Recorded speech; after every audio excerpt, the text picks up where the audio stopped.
Honesty.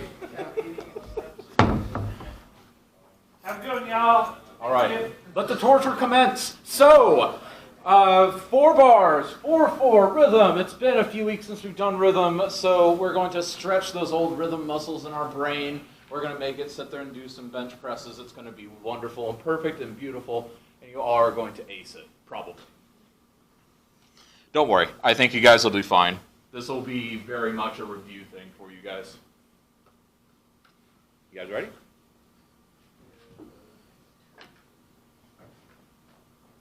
All right. 4 bars of 4/4. Let's conduct 4/4 real quick, just to remind ourselves. 1, 2, 3, 4. 1, 2, 3, 4. Okay. Keep that going in your mind. 1, 2, 3, and.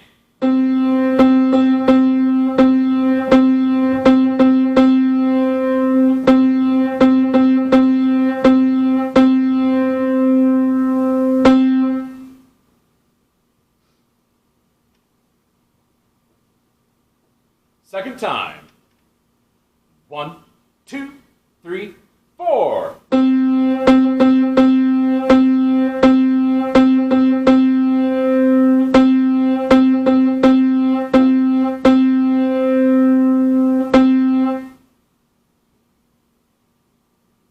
No rests. All right. First 2 bars in isolation.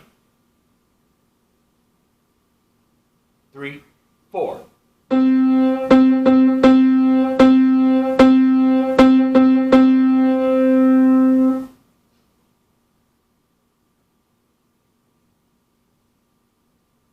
Measures 3 and 4 in isolation. 1, 2, 3, 4.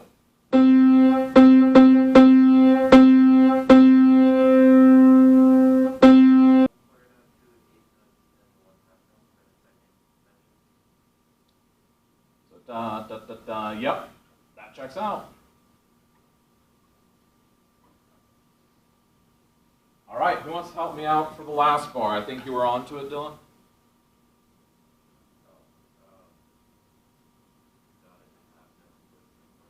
Yep, darn half note, and then a quarter. Perfect and beautiful. All right, so did everyone get something kind of like that? Not too hard, right? How'd we do? Pretty good?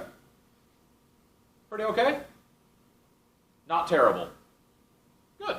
Everyone did not terrible. All right, so today, first of all, at the end of class, we will be collecting our melody assignments. The constellations are aligning. Okay, good. All right. Shake your head yes if you haven't heard. Okay, good. All right, and if you have any questions, please let me know. So, parallels. We've talked a little bit about parallels in the past, haven't we? Right? Who can remind me something about parallels? It was when we were talking about counterpoint.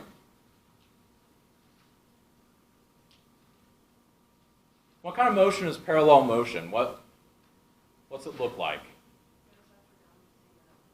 Yeah, exactly. So like if I have, for instance,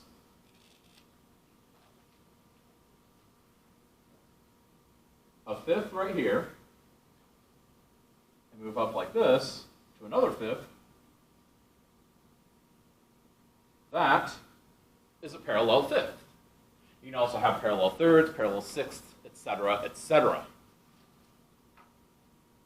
Let me go ahead and erase that rhythm that you all did so well on. I'm so proud of you guys. I already mentioned how proud I am of you guys. All right. So, parallels are any time that you're effectively going the same direction with 2 voices.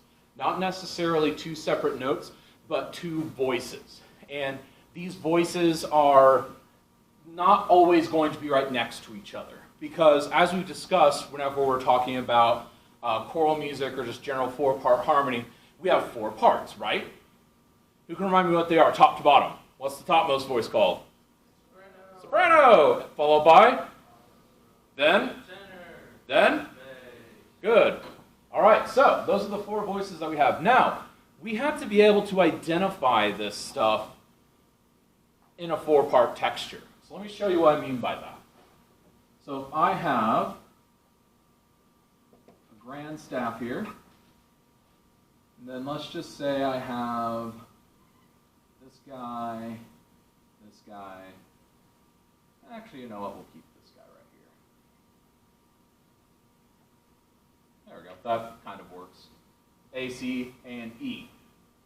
And if we go ahead and move this to here, this to here, and this to here, there is a parallel fifth in there. Anyone sort of see?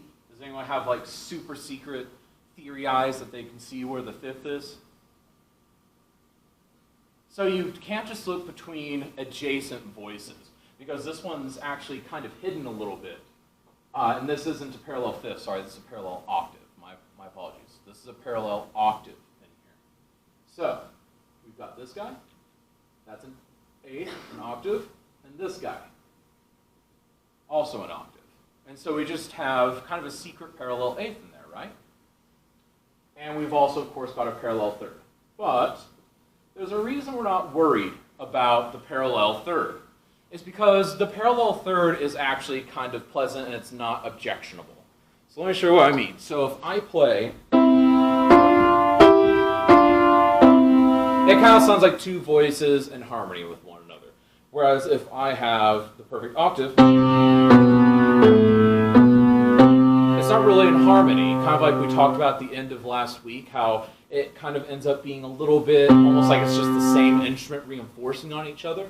It's the same concept here, and we don't want to have a parallel eighth. Parallel eighths and parallel fifths are what are considered objectionable parallels.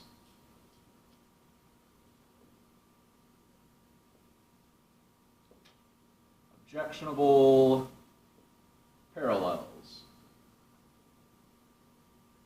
And these are the eighth octave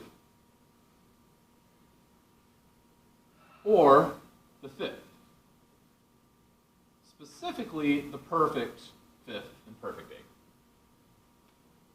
So these are no-nos, not just in the world of counterpoint, which some of you figured out in your homework again, but also just in regular four-part harmony. And it's just because it's a bit weaker, it's not as strong, and it doesn't make for as interesting of part writing. And there's a whole theory behind it, but I'm not going to really get into the history of why we don't do it in today's lesson. So, that is searching for it kind of in texture. Let's go ahead and see if we can identify another fifth. So in this case, or a fifth in this case instead of an octave. Why do I keep calling eighths fifths today? Whatever. All right, so, but here, the parallel eighth was between the alto and the bass. So let's see if we can figure out what's going to happen with this next one. So we're going to have this guy. There we go, and let's do this one. And do this guy as well. All right. So if we bring this guy up, bring this guy up, and this guy down. All right. Are there any objectionable parallels here? Any parallel eighths or octaves between any of the voices?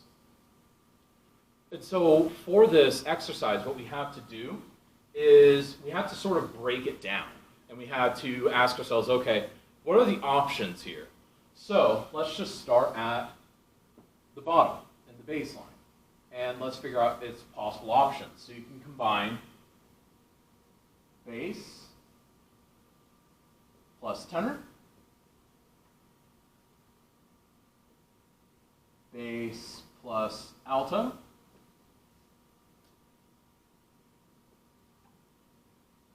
bass plus soprano, And then you can also get, with the tenor voice, obviously you already have tenor plus bass, but we can also do tenor plus alto, and tenor plus soprano. And then, of course, we can get alto plus soprano. So those are our possible options that we have to check every time we see something like this. And so that's 6 possible voicing combinations. Does everyone see how we get those? So let's check each of these. Let's check alto and soprano. Is there an objectionable fifth there? No, there's actually a kind of lovely, what's called a horn fifth there. It's a very lovely sound. So that's not objectionable. In fact, it's not even parallel. So we are checked off there. Let's try tenor and soprano. Nope, not parallel. We're good there. Tenor and alto. It's parallel. Let's see what kind of parallel it is. We've got D to B. What's the interval between D and B? D in the tenor, B in the alto. That's a, we don't need the quality, just the number in this case. It's a 6th. So, very good. So that's a 6th to another 6th. That's not objectionable, so that checks out. Bass plus soprano. Oh, we've got motion going the same direction. All right, we've got G to D. Is G to D a fifth? It is.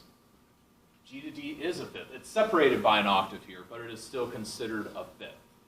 Because remember, this goes for not just fifths and octaves, but it also goes for the octave displacements. So double octaves, 12ths, etc. But in this case, again, we just simplify G to D as a 5 because it's effectively a 5. Now, we check this, and yeah, we got a fifth. And then, so that's questionable, so we need to check the next interval, and then we end up going A to E. Uh-oh, that's another fifth. So we just had a fifth to a fifth. And there is our objectionable fifth right there. Let's go ahead and just check the other two just to make sure that everything else is squared away. So let's try bass plus alto. Those are contrasting motion, right? So that's not too objectionable here. That's all right. And then bass plus tenor, that's also opposing motion. So nice. We've got one objectionable fifth then between the bass and the soprano. Does everyone kind of see how we got there? It's okay if you don't. I see some 50-50s going on. All right, so let's go ahead and do another on top of that. So we are going to draw an imaginary line here that's going to be not imaginary. And let's do one like so. And then we'll do this guy and this guy.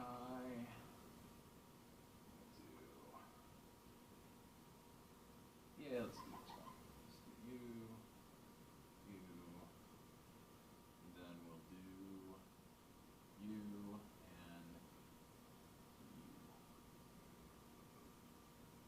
All right. Are there any objectionable parallels here? Let's run it through the list. So let's check alto and soprano. First thing to check, what type of motion is it? In this type, it's oblique, right? We went over oblique because we're keeping one voice the same and moving the other one. So that is actually all right. We automatically can rule that out because it can't be an objectionable parallel if it's not even parallel. So that one checks out. All right, so now let's do soprano to tenor. That is also oblique. The soprano stays the same while the tenor moves up a third, right? So that can't be an objectionable parallel because you can't have something going to parallel to make it objectionable. It has to be parallel eighth to parallel eighth or parallel fifth to parallel fifth. So in this case, that checks out once again. Tenor and alto, let's try those. That's obviously contrasting motion, right? Because alto's going down, soprano's going up. Not soprano, alto. Alto's going down, tenor is going up. We see that, right? So that is all right. Thank goodness for contrary motion. And then let's check bass and soprano. All right, looks like we're fine there. It's more oblique motion. Lots of oblique motion happening here because of that soprano line. All right, and then bass plus alto. F to F. Hey, that's an octave. Let's move on and let's see if something else is happening here. And then, hey, would you look at that? We've got an eighth to an eighth. F and F to E and E. So there is our objectionable parallel. And let's double check the bass and tenor just to be safe. And it looks like we're safe there with some contrary motion. We can all see the contrary, right? It's going opposite directions. Sweet. All right. Now, we found our objectionable parallel here. In this case, between the bass and the alto. Are we able to kind of see how we figured that out now? Pretty good, pretty good. Any questions so far? All right, let's try another. Get rid of these first couple examples because these are just getting too easy for you guys. All right, so what we're going to do is I want you folks to figure out where any objectionable parallels might be here. All right, so we're going to go ahead and have you. Yes, let's do that right there. And then we'll do this guy. And we'll do you. There we go. And we'll draw this guy in. And we'll pull you down, place you there. And then it's you here. And then we'll go ahead and do you right here. And then that should do just dandily. All right. So let's get analyzing and figure out where our potential objectionable parallels are, or if there are any. I may have lied. There might not be any here at all. All right. Who knew your teacher was going to lie to you first thing on a Monday? Right after break, too. I'm such a jerk. All right. So let's start figuring this out, just sort of line by line. So what might be a strategy that we can employ now that we're dealing with multiple voices, multiple chords, and we're just kind of plowing on through? How can we break it down? Excuse me? Yeah, look for some similar motion. I think that's a good idea. So first thing we might do, like mentioned, is look for some similar motion. In this case, we can see some immediate similar motion. So let's see if that carries. So we've got G to C. That's not a fifth or an octave. Thank goodness. So it can't be an objectionable parallel, right? All right. So do we have any other potential octaves or fifths here that might throw us for a loop? Not really. Oh, wait, but we do. Because we have C to C. Everyone see the C and C? The octave? All right. So let's figure out if it turns into an objectionable parallel or not. So we've got an octave moving to, we keep the C here, but then we move down, so that's oblique motion, doesn't make an objectionable parallel. Phew! All right, we dodged a bullet there, gang. What are some other options we can use for potentially breaking it up? Any ideas? So I like Dylan's idea. Probably just follow your steps and just alto and soprano, check, tenor and soprano. Hey, that's not a bad thing. You can literally take that and just look at it 2 chords at a time for each one of those. That is a perfectly valid method. And there's a reason I want someone to bring that up, because both methods work.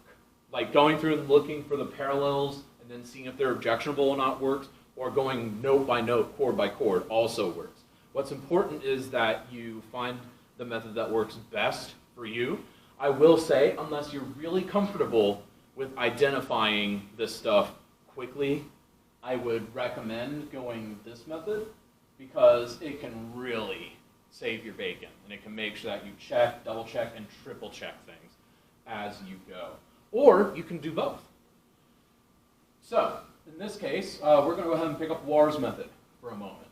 And we're going to go ahead and, for this next chord, we're going to see, okay, we have a fifth here. Uh-oh. We should probably investigate, shouldn't we? All right, so we've got this, and then, hey, there's stepwise motion in both the tenor and the bass, going from fifth to fifth. That's pretty obvious, isn't it? We have an objectionable parallel. Does everyone else see how we have that?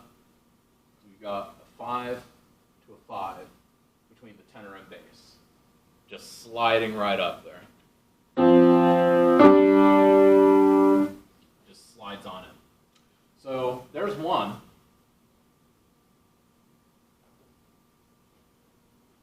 All right. So, and then we'll just mark that between the tenor and bass.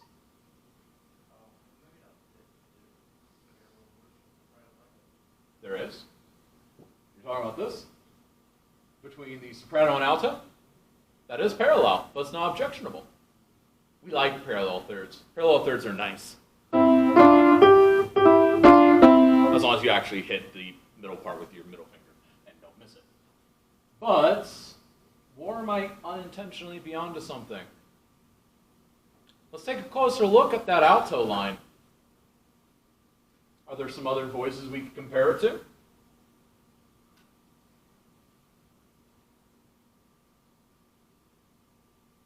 Does it share any note names?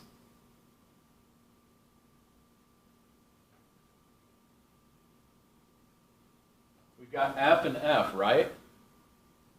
And they both move to G and G with alto and bass. So not only is there an objectionable fifth here, there is an objectionable octave on top of it. So this is the super no-nos of super no-no chords. So we've got an eighth and an eighth. We've got another one here between the, or I'll put an X there because it's a no-no, we don't want to do that, between the bass and alto. And whenever you're doing things like this, you can always just mark it T and B, B and A and S, S and T, whatever it might be. And that's just so that you can shorthand it so you don't have to write out bass and tenor and blah, blah, blah, blah, blah. All right, so, but if you're more comfortable writing it out, please do. Just this shorthand is considered acceptable in this case. All right, now, let's go ahead and move on and hope that that's the end of our parallel woes. So, we have right here in the tenor and bass, a fifth going down to a fifth. Now this, or a fifth going down to an octave. And I keep calling octaves fifths today. It's just one of those days. All right, anyway, so we have the fifth going down to the octave. So, again, this isn't parallel motion because it's not fifth to fifth or eighth to eighth. It is direct motion or similar motion. And in this case, it is weaker, but it's considered okay-ish. Like, I still wouldn't recommend making this like a regular thing in any writing that you do, but it is considered okay. It's not really an objectionable parallel how we've defined it for today. Does that sort of make sense? So, bass and tenor check out right there. And let's just see, okay, we've got G and G, but we know that this G stays the same, making this oblique motion, which means that checks out. And now, we see that we end on C here together. So let's look for an objectionable parallel going backwards, but nope, B and D. It ends up being some contrasting motion right there. So we have one super bad no-no chord, or transition rather between chords, and then after that it ends up fine again. And that is how you find and identify objectionable parallels. We'll go into a little bit more depth tomorrow and sort of wrap things up, and I'll give you a little assignment for it. But I just want you guys to get familiar with the terminology for today. Is everyone feeling pretty comfortable with that? Would you be able to identify it in a dark alley? Maybe a well-lit alley for now? Yeah. We'll try to only confront objectionable parallels in well-lit situations for now. All right, so again, we will touch on that a bit more tomorrow. Are there any questions? at all about this? Yes?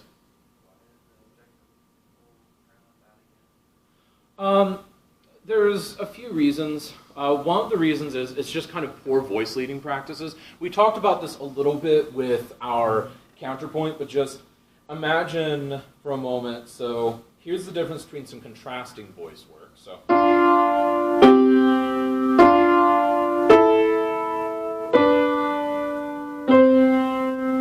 And then here's something with a lot of parallel motion in it, particularly objectionable parallels.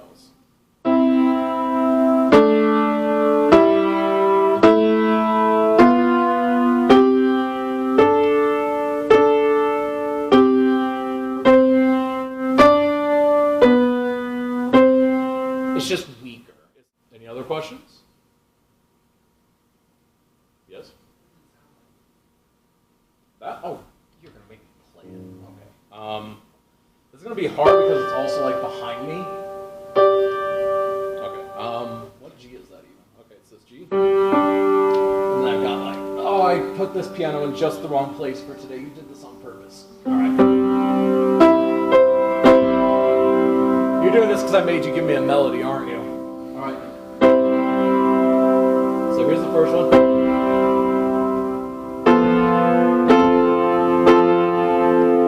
There's the second chord, and then it slides up to.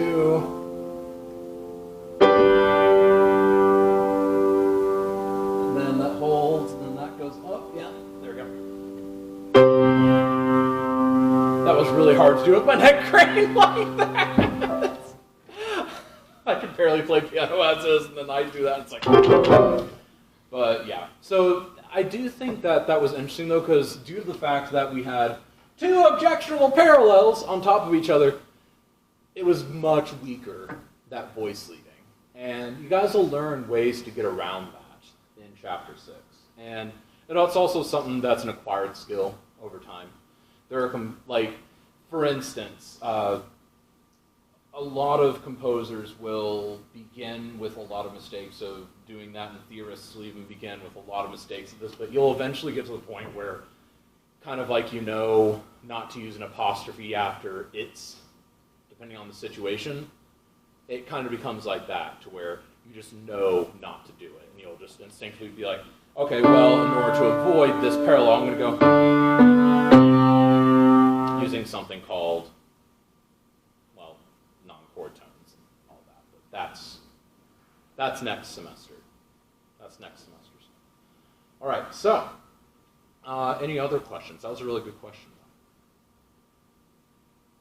All right, so as a final bit to this, as kind of a bonus thing, so this is actually pretty much exclusive to kind of 4-part harmony and a lot of vocal writing. Where you'll see a lot of breaks from this are whenever you have things like, say, a full orchestra, where you've got sometimes 20 plus parts playing at a time, and occasionally you have some common doublings, like you might have literally the flutes playing an octave above the violins, or you might have the cellos and double basses exactly an octave apart the whole time. And that is considered okay in those contexts only because they're considered to be playing the same part, so to speak. Does that sort of make sense? So instead of seeing this, you'll just kind of see an imaginary G way below that, and that would be, say, the basses reinforcing things. And then you'd see this C up an octave as well, with like the flutes or the high violins sitting there and holding it to create some extra reinforcement. And that's why this might seem a little foreign if any of us remember seeing some of the melodies that we looked at from a couple weeks ago, where we saw like a full orchestral score and you saw a lot of things double and all that.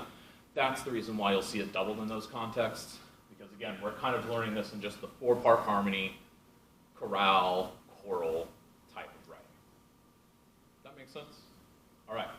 Let's open up our great hymnals and we will sing a verse of the great Ottman. Today we will be in chapter 2. And let's go verse. What's a good verse? I like the look of verse 14.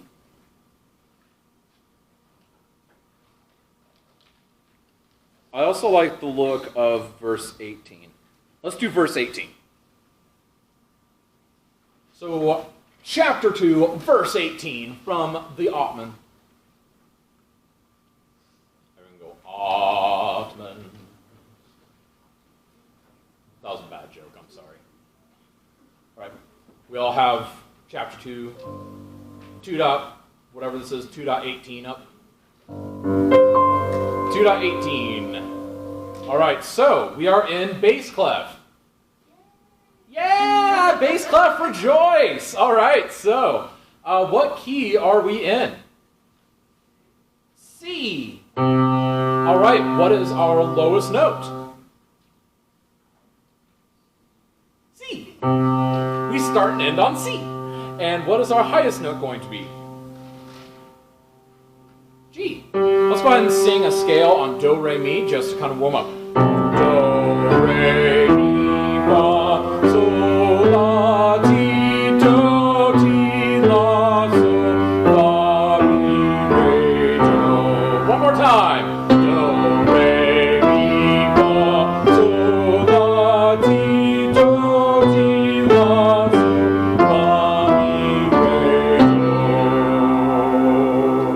Do. All right, so let us go ahead and begin singing it. But before we do, I forgot one thing. What's our time signature? 4-4. All right. So let us conduct and sing at the same time. Everyone find your toe. 1, 2, 3, 4, toe.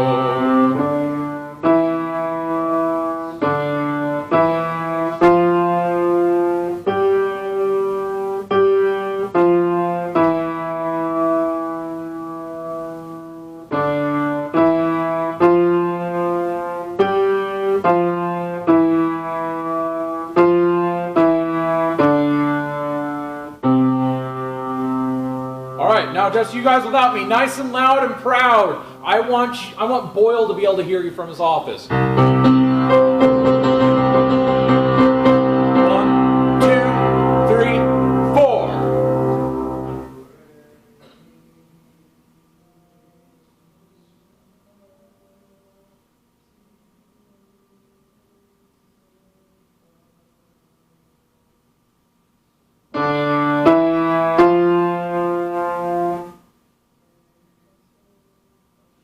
Come on, guys, that was weak.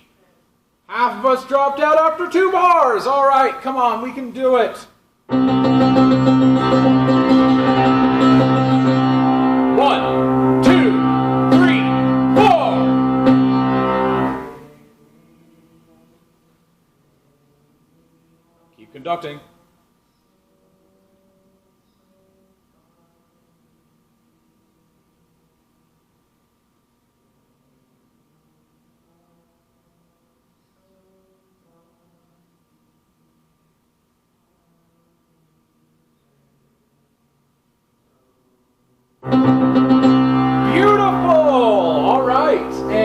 That is all we've got time for today, but I'm so proud of you. Well done. Give yourselves a round of applause. Yay. All right. I am now accepting melodies. They're due today, by the way.